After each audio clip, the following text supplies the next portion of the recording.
हरे कृष्णा। तो आज हम पढ़ने वाले हैं श्लोक संख्या 42, अध्याय 3 कर्मयोग, श्लोक संख्या 42, 3.42। इंद्रियाणि पराण्याहो इंद्रियेभ्यः परं मनः, मनसस्तु परा बुद्ध्योर्बुद्धे परतस्तु सः। कर्मेंद्रियां जड़ पदार्थ की अपेक्षा श्रेष्ठ हैं। मन इंद्रियों से बढ़कर है, बुद्धि मन से भी उच्च है, और वह आत्मा बुद्धि से भी बढ़कर है। तात्पर्य श्रील प्रभुपाद के द्वारा। श्रील प्रभुपाद की जय। इंद्रियां काम के कार्यकलापों के विभिन्न द्वार हैं। काम का निवास शरीर में है, किंतु इसे इंद्रिय रूपी झरोखे प्राप्त हैं। अतः कुल मिलाकर इंद्रियां शरीर से श्रेष्ठ हैं। श्रेष्ठ चेतना या कृष्ण भावनामृत होने पर ये द्वार काम में नहीं आते।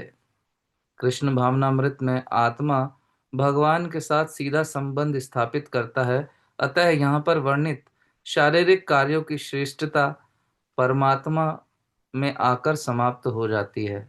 शारीरिक कर्म का अर्थ है इंद्रियों के कार्य, और इन इंद्रियों के अवरोध का अर्थ है शारीरिक कर्मों का अवरोध। लेकिन चूंकि मन सक्रिय रहता है, अतः शरीर के मौन तथा स्थिर रहने पर भी मन कार्य करता है। यथा स्वप्न के समय मन कार्यशील रहता है, किंतु मन के ऊपर भी बुद्धि की संकल्प शक्ति होती है, और बुद्धि के ऊपर स्वयं आत्मा है। अतः यदि आत्मा प्रत्यक्ष रूप में परमात्मा में रत रहे, तो अन्य सारे अधीनस्थ तथा बुद्धि, मन तथा इंद्रियां स्वतः रत हो जाएंगे। कठोपनिषद में एक ऐसा भी अंश है जिसमें कहा गया है कि इंद्रिय विषय इंद्रियों से श्रेष्ठ हैं, और मन इंद्रिय विषयों से श्रेष्ठ है। अतः यदि मन भगवान की सेवा में निरंतर लगा रहता है, तो इन इंद्रियों के अन्यत्र रत होने की संभावना नहीं रह जाती। इस मनोवृत्ति की विवेचना की जा चुकी है। परम दृष्टा निवर्तते।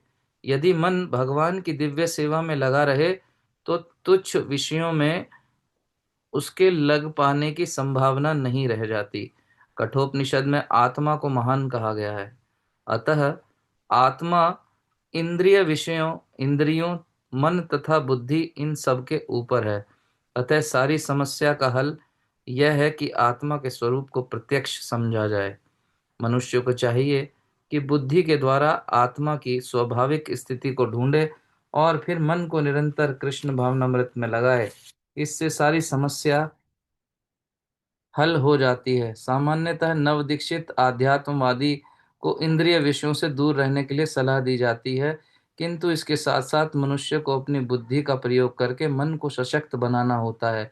यदि कोई बुद्धिपूर्वक अपने मन को भगवान के शरणागत होकर कृष्ण भावनामृत में लगाता है, तो मन स्वतः सशक्त हो जाता है। और यद्यपि इंद्रियां सर्प के समान अत्यंत बलिष्ठ होती हैं, किंतु ऐसा करने पर वे दंत विहीन सर्पों के समान अस अशक्त हो जाती हैं। यद्यपि आत्मा बुद्धि, मन तथा इंद्रियों का भी स्वामी है, तो भी जब तक उसे कृष्ण की संगति द्वारा कृष्ण भावनामृत में सुदृढ़ नहीं किया जाता, तब तक चलायमान मन के कारण नीचे गिरने की पूरी पूरी संभावना बनी रहती है। हरे कृष्णा। श्रील प्रभुपाद की जय। तो कल का जो हमारा श्लोक था, उसमें भगवान ने कहा कि जो काम रूपी शत्रु है, ये ज्ञान और विज्ञान सबको नष्ट कर देता है। और ये काम जो है, ये शत्रु जो है, ये काम जो है इसका महान प्रतीक है, और इसे तुरंत इसका दमन जो है वो अनिवार्य है, आवश्यक है एक साधक के लिए, तो निश्चित रूप से।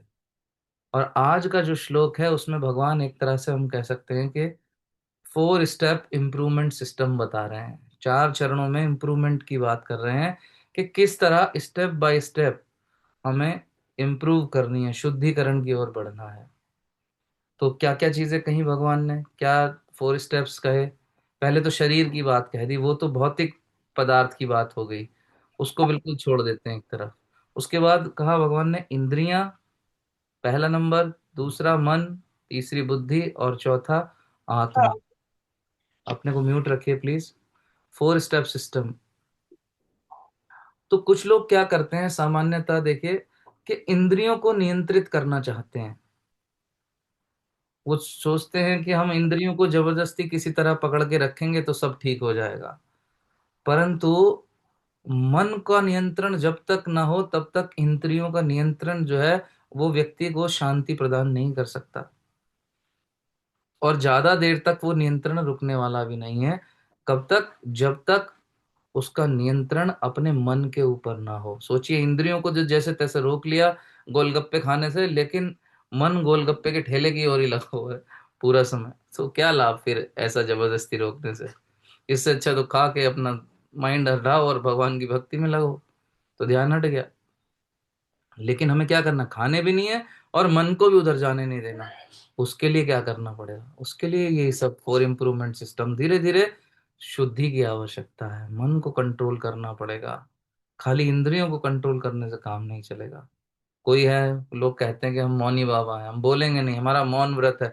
लेकिन वो कैसे, आपने देखिए, कागज पर लिख के पूरा पूरा मीटिंग करते हैं वो अपने सब शिष्यों के साथ, कागज पे लिख के बता रहे हैं, वो उधर से जवाब दे रहे हैं, फिर वो कागज पे लिख रहे हैं। मतलब क्या अंदर मन में हलचल है? क्या लाभ ऐसे मौन व्रत का? मन अशांत है। जबरदस्ती बस इंद्रियों को नियंत्रित कर लिया, मुख को नियंत्रित कर लिया, जीवा को नियंत्रित कर लिया कि बोलेंगे नहीं, लेकिन मन उनका अशांत है, इसलिए उनको शांति नहीं है। तो मात्र इंद्रियों को रोकने से पर्याप्त शांति प्राप्त नहीं होगी। मन को पकड़ना होगा, ये बहुत आवश्यक है। और यही भगवान क्या कह रहे हैं? पूरा सिस्टम हमने समझा था। मन का कंट्रोल किसके हाथ में है? बुद्धि के। अगर मन को पकड़ना है तो बुद्धि को पकड़ना पड़ेगा। और हम पिछले श्लोक में, अब से तीसरे श्लोक में हमने क्या पढ़ा था? कि बुद्धि जो है वो पहले ही कुंठित है, पहले ही दूषित हो चुकी है काम के द्वारा। तो उस दूषित बुद्धि से आप मन को कैसे ठीक करेंगे? होने वाला नहीं है। तो हम क्या कर रहे हैं? हम नीचे से ऊपर की ओर जाने का प्रयास करते हैं सामान्यतः इस 4 स्टेप सिस्टम में। पहले इंद्रियों को कंट्रोल करते हैं, फिर सोचते हैं मन कंट्रोल हो जाएगा, फिर बुद्धि, फिर आत्मा। नहीं, यही सब गड़बड़ है। ये सिस्टम ऐसे काम नहीं करेगा। और इस बात को प्रभुपाद बहुत अच्छे से एक्सप्लेन किए हैं आज के तात्पर्य में, अगर आपने ध्यान से सुना होगा। ये 4 स्टेप सिस्टम काम कैसे करेगा? हमें ऊपर से इंप्रूवमेंट करते हुए नीचे की ओर बढ़ना पड़ेगा, तब ये सारा सिस्टम कंट्रोल में आने वाला है, अन्यथा नहीं आएगा। तो सबसे पहले हमें काम करना पड़ेगा आत्मा के ऊपर। आत्म साक्षात्कार का विषय का चिंतन करना पड़ेगा। आत्मा ही इतनी दुर्बल हो चुकी है, व्यक्तियों की दूषित हो चुकी है। भगवान भी कहते हैं ना, चेतो दर्पण मार्जनम भव महादावाग्नि निर्वापणम। जिस प्रकार दर्पण जो है वो मैला हो जाता है तो उसको साफ करना पड़ता है, ऐसी आत्मा के ऊपर ये काम रूपी आवरण जो है, इसने आत्मा को भी दुर्बल बना दिया। तो अब करना क्या है? इसीलिए गौरांग महाप्रभु स्वयं आए, उन्होंने नाम संकीर्तन दिया। क्योंकि इस आत्मा का पोषण कौन करता है? हरि नाम संकीर्तन। जिस प्रकार इस शरीर की खुराक भोजन है, पिज्जा, मटर पनीर, गोलगप्पे, गुलाब जामुन, रोटी सब्जी, उसी प्रकार ये जो आत्मा है, जो वास्तव में हम हैं, उसकी खुराक क्या? उसकी खुराक है भगवान का नाम संकीर्तन, कथा कीर्तन। और यही खुराक जीव देता नहीं है, सामान्य जीव अपनी इस आत्मा को। इसलिए आत्मा ही दुर्बल हो गई, दूषित तो काम ने कर दी, दूसरा खुराक न देने की वजह से वो दुर्बल है, एक ऐसी स्थिति में आ गई कि दुर्बल है और दूषित है। तो कैसे हम अपने सिस्टम को कंट्रोल में रख पाएंगे? इसलिए सब डिस्टर्ब रहता है। दूसरा काम करना पड़ेगा बुद्धि के ऊपर। सेकंड स्टेप में बुद्धि को शुद्ध करना होगा, क्योंकि बुद्धि दूषित हो चुकी है। तो अब इसको कैसे शुद्ध किया जाए काम के द्वारा दूषित बुद्धि को? इसका उपाय प्रभुपाद देते हैं। इसका प्रभुपाद ने जो उपाय दिया वो है reading and hearing. Bhagavad Gita और श्रीमद् भागवतम जैसे जो शास्त्र हैं, यानी जो भगवान की वाणी है और भगवान का चरित्र है, जब कोई उसको कहता है और ध्यान पूर्वक सुनता है तो उसकी बुद्धि पवित्र होनी प्रारंभ हो जाती है। ये हमारी बुद्धि को शुद्ध बनाता है। हो सकता है एक बार पढ़ के ना हो, बार बार पढ़ना होगा। कब तक? जब तक ये बुद्धि शुद्ध होने की स्थिति में नहीं आ जाती। आप पढ़ के देखिए। आप शुद्ध मन से एक बार भगवत गीता लेकर बैठिए एकाग्र भाव से, एक श्लोक पढ़िए, उसका तात्पर्य पढ़िए, आपके मन पे प्रभाव देखिए आप, अपनी बुद्धि पे, अपनी आत्मा पे प्रभाव देखिए आप। श्रीमद् भागवतम का कोई श्लोक पढ़िए, तात्पर्य पढ़िए, कोई कथा सुनिए, आपको एकदम अनुभव होगा कि बुद्धि मन आत्मा सब एकदम शांत और शुद्ध एकदम आप अनुभव करेंगे। और तीसरे स्टेप में हमें काम करना है बुद्धि के बाद अपने मन के ऊपर, क्योंकि जब बुद्धि शुद्ध हो जाएगी तो फिर वो मन को भी सही तरीके से संचालित करना शुरू करेगी, क्योंकि मन की लगाम किसके हाथ में है? बुद्धि के। मन को भगवान श्री कृष्ण की भक्ति में लगाना होगा, सेवा के द्वारा, सेवा में मन लगाना होगा भगवान की। मंत्र मतलब मंत्रायते इति मंत्र, मन को तार देता है मंत्र सेवा के द्वारा। और ये जो भगवान का हरि नाम संकीर्तन है, इसकी सेवा करके, भगवान के नाम की सेवा करके क्या है, मन जो है वो पूरी तरह शुद्ध हो जाता है। तो ये जो भगवान का नाम जप है, क्यों करते हैं भक्त लोग जप? ये मन को भी शुद्ध करता है और आत्मा को भी। मैंने फर्स्ट स्टेप में भी बताया था कि भगवान के नाम जप कथा कीर्तन के द्वारा तो ये जो भगवान का नाम है, ये मन को भी शुद्ध बनाता है और ये आत्मा का भी पोषण करता है, पोषित करता है आत्मा को, उसको भी शुद्ध करता है और मन को भी तार देता है। आज हम देख सकते हैं कि लोगों के मन कैसे हैं, कंट्रोल में नहीं है। कोई डिप्रेशन का शिकार है, कोई फ्रस्ट्रेशन का शिकार है, लोग आत्महत्याएं कर रहे हैं। मन बिल्कुल अजीब व्यवहार कर रहा है, अनकंट्रोल्ड व्यवहार कर रहा है। किसी से झगड़ा हो रहा है, झगड़ा हो गया तो लोग छत से कूद कर जान दे रहे हैं, घर छोड़ के भाग जा रहे हैं। क्यों? क्योंकि मन की स्थिति खराब है। लोग लाखों रुपया खर्च कर रहे हैं इन चीजों के ऊपर कि किसी तरह मन शांत हो, मन को आनंद, नहीं, शांत नहीं हो रहा है। खूब लग्जरी है उनके पास, पैसा है, शोहरत दौलत, वो उनको कुछ मन की शांति प्रदान नहीं कर रही। लोग शराब पी रहे हैं, ड्रग्स ले रहे हैं, न जाने क्या क्या कर रहे हैं, वर्ल्ड टूर कर रहे हैं, विदेशों में घूम रहे हैं, शांति नहीं है, कुछ भी शांति नहीं देता। क्यों? पूरी तरह अशांत पड़ा है ये, काम के द्वारा और दूषित वातावरण के द्वारा, माया के प्रभाव के द्वारा। तो ये नाम जप के द्वारा शांत हो सकता है। There is no other way. ये नाम जप इतना महत्वपूर्ण है कि ये मन और आत्मा दोनों का पोषण करता है। अब कोई कह सकता है कि प्रभु जी मन तो लगता ही नहीं, जप करने बैठता हूं तो आप कह रहे हो कि जप के द्वारा मन कंट्रोल हो जाएगा। मैं तो जैसे ही जप करने बैठता हूँ नींद आने लगती है, झोली में हाथ डाला और उबासियां चालू हो जाती हैं, मन तो बिल्कुल ही नहीं लगता।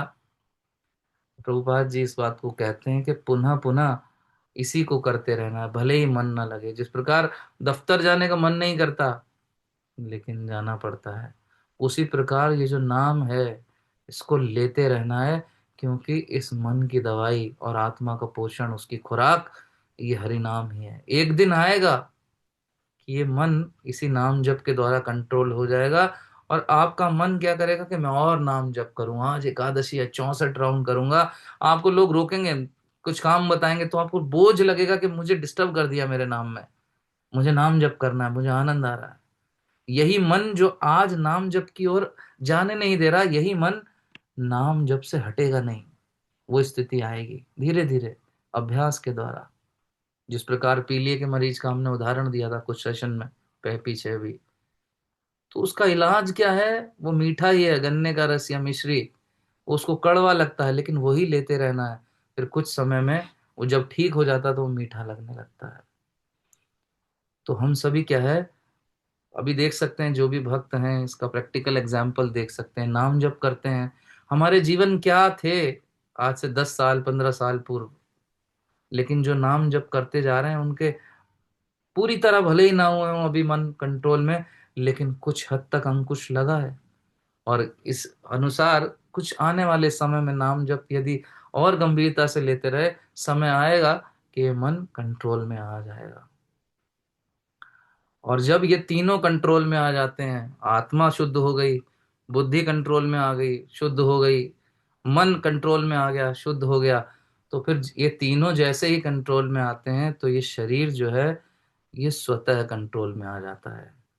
क्योंकि शरीर का अपना कोई व्यवहार नहीं है, ये मन के अनुसार कार्य करता है। मन है तो घूमने चले गए, मन है तो सोते रहे रजाई में बैठ के, मन है तो टीवी देख लिया, क्योंकि हमने आदत डाली है कि मन के अनुसार हमारा शरीर कार्य करेगा। शरीर अपने से कुछ नहीं कर रहा है, परंतु शरीर के स्तर पर भी शुद्धि की जानी चाहिए, साफ सुथरा रहना चाहिए, स्नान आदि किया जाना चाहिए।